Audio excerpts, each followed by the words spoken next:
and but remain in that state of somewhat of a meditative state.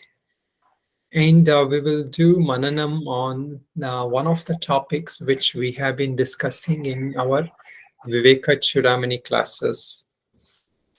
And this is one of the adhikaris, the qualifications for a student, as expressed by Shankaracharya there. He says the qualified student has few qualities, and he outlines them as Viveka, Vairagya, Samadhi, Satsampati, and Mumukshutva. So the main topic, of course, here is Viveka. So when we feel that there is something missing in us, something that is not helping us progress on the path, not helping us in our day-to-day life as well, in our meditations and all that. That time, what we have to do is we have to introspect which of these 4 qualities am I lacking. If I'm not able to maintain my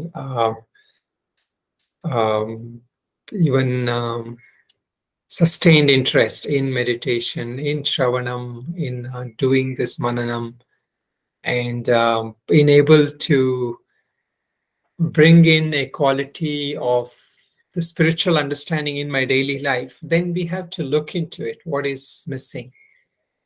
And we'll find that of course there are other qualities, what he calls as mumukshutvam, which is a desire for spiritual life, and samadhi satsampati, which is qualities such as calmness, senses control, faith, endurance, all that, shamadama, titiksha, shraddha, all that is also important. But one of the core aspects on which this whole text is based, Viveka Chudamani is based, is this aspect of Viveka itself. And so we can try to look at how can we actually practically practice Viveka. We hear a lot about it in the text, but we have to be able to practically implement it. So one of the ways we do this is through mananam. What mananam meaning? Contemplation. And there's somewhat of contemplation and also a little bit of introspection. So Viveka, discernment, or a discriminative mind, which is discerning between what he calls as Nitya, Anitya, Vastu, Viveka. Nitya meaning that what is eternal, that what is changeless. Anitya meaning that what is changing, what is... see, anything that is changing is non-eternal. It is bound to destruction.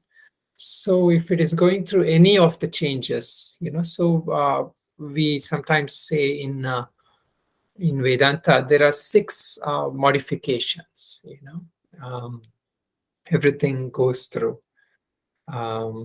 So these 6 modifications,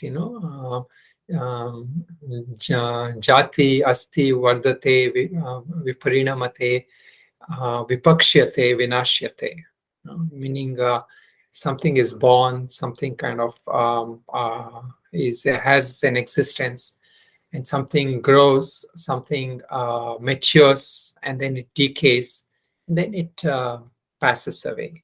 So this is a sign of something that is non-eternal. So first we can look at something outwardly, which is easier to observe. Let us just mentally, you can try to see all the things that it is right now in your sense perception. Could be your room, could be your sounds you hear, could be even the clothes you're wearing, which you feel. See, all this, when we look at it, we have to see, is this eternal? Are these things that we are having visual perception, sense perception about, is that real? Meaning, is that eternal? So first, the house we live it was not there always. It was built at some point. And we also know that it is going through some changes for which we need to undergo maintenance every now and then. So some kind of maintenance. If not anything, the paint will come away after some years. So that means some changes are happening. So it is not eternal. It is not nitya. It is not real. Then the environment around me, we can take some other things. So if I look at maybe some places, some things, some natural things, if there is a lake, or if there is some river, or if there is some mountain, we feel that these are there for a long time. These have always been there. But we know that they're also cannot be permanent. They're also changing. And then you take something, your sound perceptions. Every sound comes and goes. It is not permanent. It is not real. So when we discern, when we are doing Viveka, we can see that this is also not real. Why it is not real? Because it is not permanent. So I hear a sound and I feel like this is a beautiful sound, some music, but after a while, that's also going to end. If I hear a very irritating sound, that is also going to come to an end. So it can't be permanent. And then maybe I take a lot of things that we have now, modern society, we have gotten used to. Maybe if you have some battery or some system which is constantly running, although it seems like it is real, just like how the mountains seem like it is real, but there is a process of something happening to keep it going, right? If the electricity is not there, or if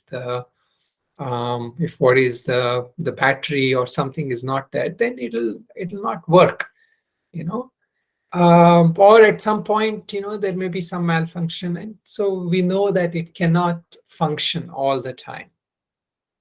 So now let's take some sentient things, meaning something which is living, like, which is also sometimes harder to think of it, but has Vedantins, has yogis and jnanis, we should try to do that, which is the people in my life now.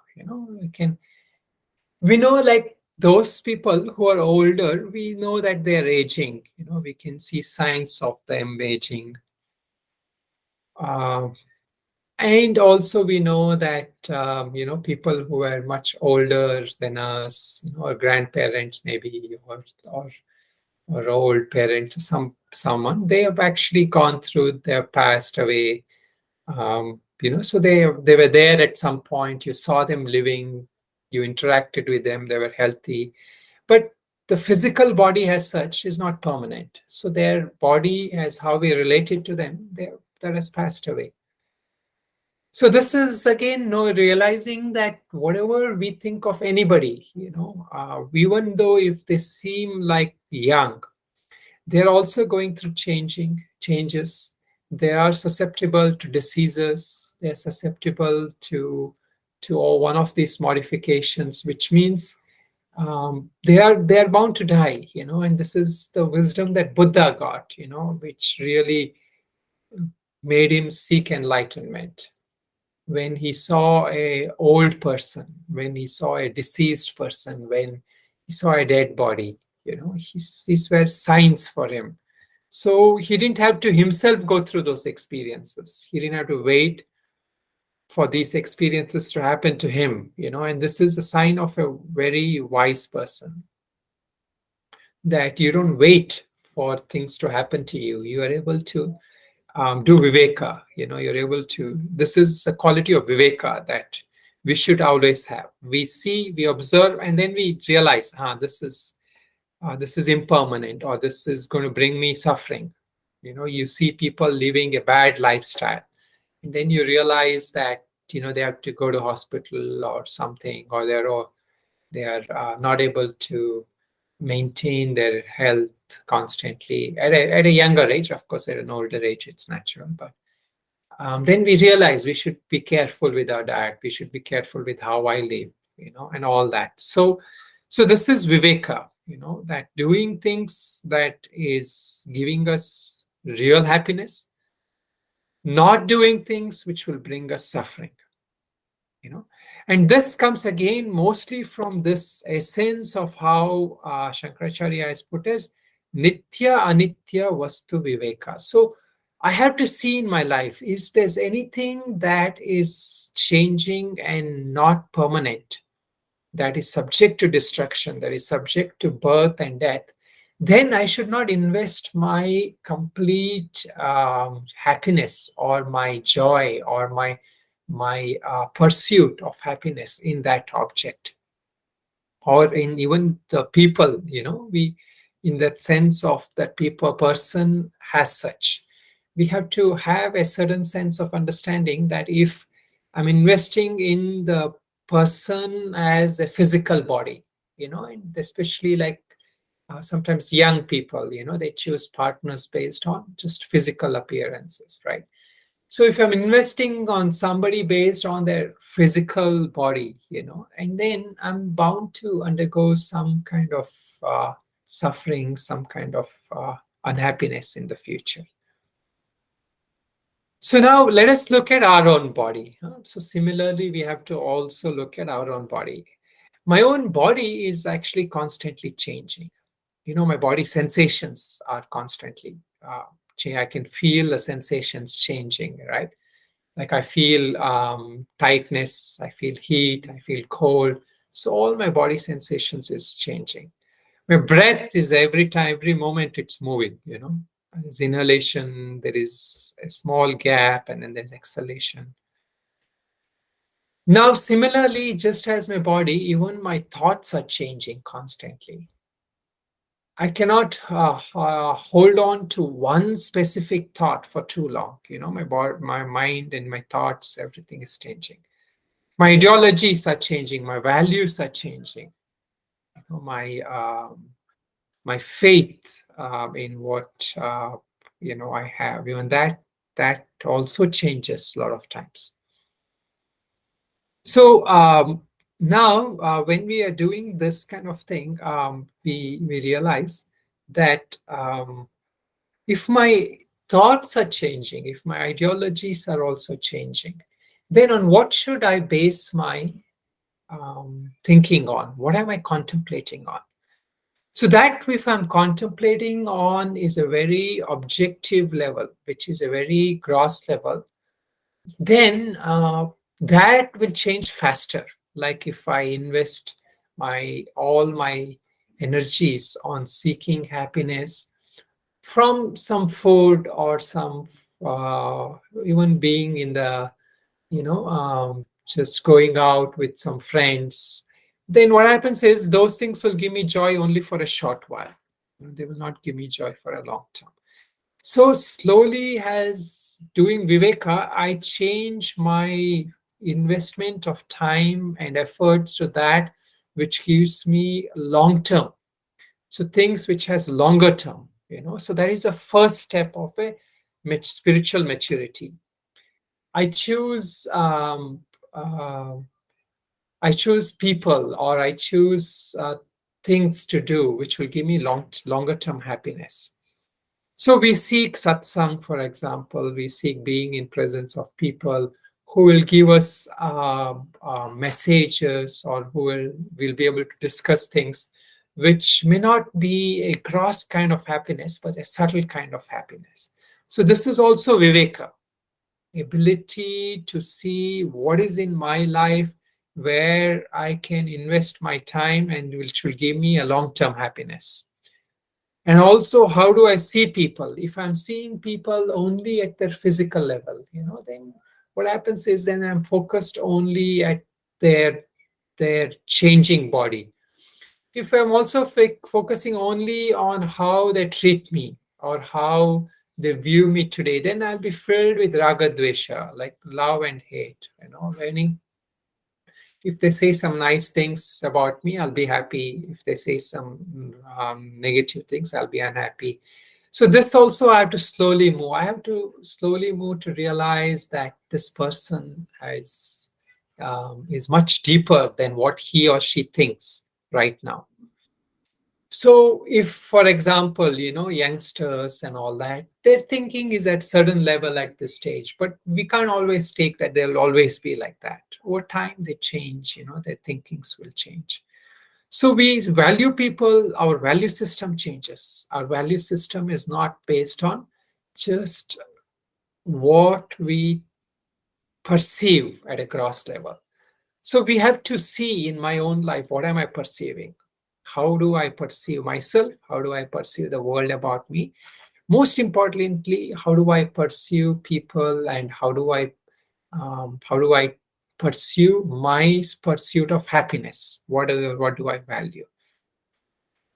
So when we come to a deeper aspect of Viveka, that we find that the non-eternal, meaning the anitya, can be understood at this level of the mind. Now we try to see what is nitya. When we try to understand what is nitya, a lot of times we come to a dead end. See, anitya is something which we can see, perceive through our senses. We can think about it. We can intellectually kind of grasp around it.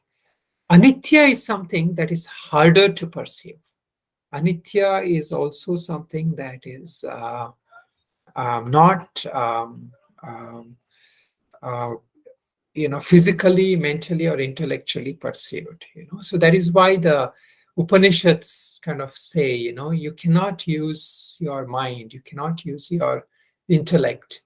It is beyond the intellect. Yato vacho nivartante aprapre manasasaha. So it is beyond the intellect that what is nitya. It is beyond the mind. It is beyond the senses. What I see, hear, and all that. So then how can I compare? If something is, in order to compare one thing with another thing, I need to be able to have a sense, okay, this is good, this is bad. Like if I were to decide, that I will wear blue color today, it looks better for me rather than wearing gray color or black color, then I have to put both the clothes on and then compare. And then I see, okay, so blue is better than black or gray. But now here when he says nitya anitya vastu viveka, so we are trying to discern between eternal and not eternal. How can I understand that what is eternal? How can I understand that? How can I do Viveka when I don't see and I don't understand, or I don't intellectually fathom what is eternal? Because the eternal or Nitya is also called as Nirakara. It doesn't have any form. Nirvishesha, Nirguna, free of attributes. We cannot hold on to it. We can't grasp onto it. Um, so wisdom or Viveka, has to have some source of this kind of understanding, where that what is eternal is not something that is pursued by the body. So we start like with that. It's not something that is pursued through the senses. It's not known through the mind. Yet, by Shrutis, by Guru Vakya, by all the teachers, all the acharyas who have come in the past, they have left us enough things to contemplate upon. And one of the first things they say is that right within that, what is anitya is nitya. See, for us to pursue something that is moving, we have to be stationary, right? Like for example, if I'm in one train and the other train is also moving, I I don't really know which train is really moving sometimes. I get a feeling that maybe that train is moving, but in reality sometimes your train might be moving. So if you're on the station platform, if you're standing on the station platform, then you see the train is coming, the train is moving. So what is happening here is, when the mind is actually perceiving objects or thinking some thoughts, right at that moment there is a constant object, there is an eternal object. It is because there is an eternal object we are able to see changes.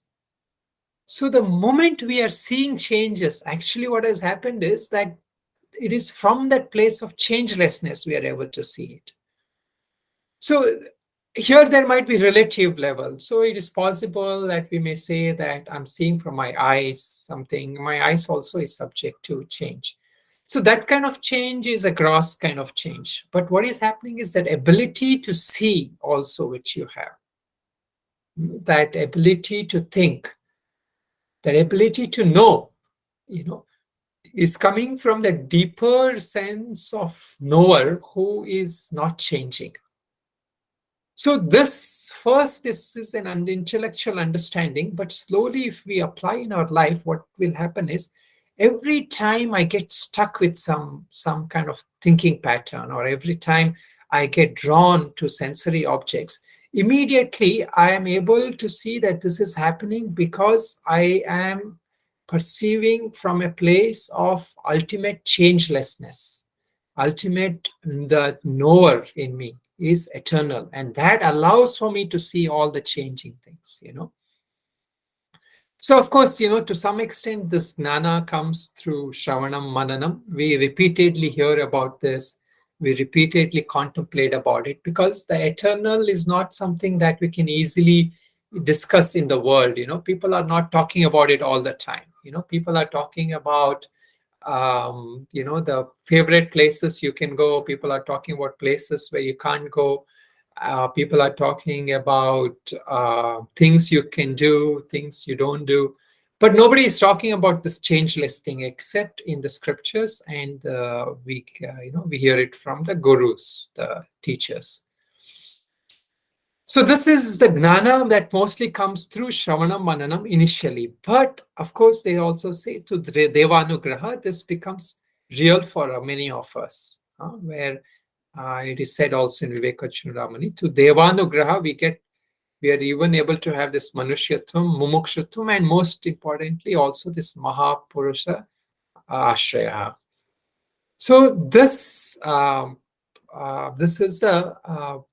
is how we contemplate. First, we look at things that is changing. And in everything that is changing, we realize there is a changeless element. Now, what happens? All these things, which originally was tinged with sadness, because when we think of changing, we feel sad that somebody I know is going to die. Somebody I see is going to die. So this is a negative kind of viveka, which is also good we should do, which is what Buddha focused on. He said life is suffering because everything is changing. So there is nothing in life really. But then, as Shankaracharya came, he brought back what was there in Upanishads, that self is Sat, Chit, and Ananda.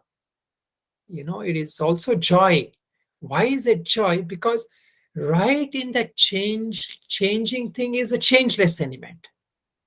And the changing element is giving you joy for a short time, but the changeless element is the source of eternal joy. It is because it is the real source of you. And what we are seeking is that real source of what I am. Because I am, I'm able to see everything. I'm able to think. I'm able to perceive everything. you know. So this is why we say, I think, I'm able to think, I'm able to see, I'm able to love, I'm able to hate, or whatever, all because I am. I exist, and this eternal sense of I exist is this changeless element. And this changeless element in us enables us to perceive all the changes. So when this Viveka starts dawning in us, we start to realize that right in that what is changing is possible because there is this changeless element. Because there is Nitya, Anitya is happening. Because if I'm perceiving Anitya, then there is Nitya. So this is how we should do this discernment, this discrimination, Viveka. Okay, so we'll leave it at this. we'll just take a minute or two to just kind of internalize this, and just to kind of realize that this kind of mananam is not something we always have to be doing in sitting. We are gathering input throughout our day, whatever we are doing throughout our day. We can go by this attitude, whatever I'm doing, it is not necessarily I have to sit and contemplate everything I'm observing. So, like, just as how Buddha was able to observe and come to that understanding, we can also observe and see, okay, if I'm perceiving these changes, if I'm seeing these changes, is firstly we have to realize that everything is changing. Everything I see, perceive, everything is changing. And then we come to the understanding that if I'm perceiving from the change, there is a sense of eternal thing in me. So this is understanding we start with, and slowly we come to realization of this. The more we do mananam, the more we contemplate on that. All right, so I'll just say a closing prayer, and then we will end it, end the mananam session formally there. Om Asatoma Sadkamaya Tamasoma Jyotirgamaya Mrityorma Amritam Gamaya. Om Shanti Shanti Shanti.